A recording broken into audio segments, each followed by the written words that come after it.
So this is my LED headlight. As you can see, it's got one lens lit, and 3 of them total.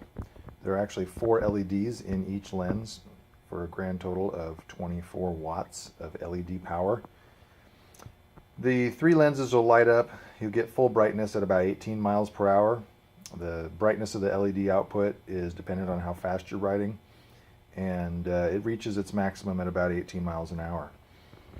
The head unit, which is a bit massive because the prototype is it's Arduino driven, and it's this huge aluminum box. The obligatory toggle switch on the back, and waterproof wiring going down to the waterproof wiring on the alternator.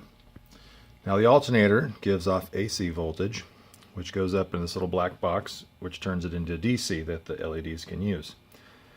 The blue heat sink is part of a protection circuit that clamps the voltage down to about 34 volts, so that no matter how fast you're going, the output of the alternator will never get above 34, about 34.5 volts, depending on how hard you're pushing it.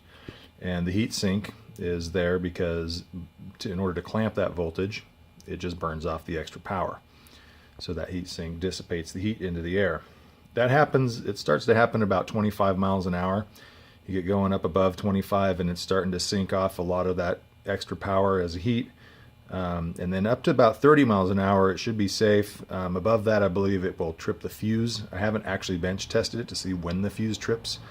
But it's a resettable fuse, and as soon as you come to a stop, give it a few minutes, the fuse will reset and the unit will work again. Now the head unit actually has a battery backup in it. That's why it's able to light right now, even though the bike's stationary.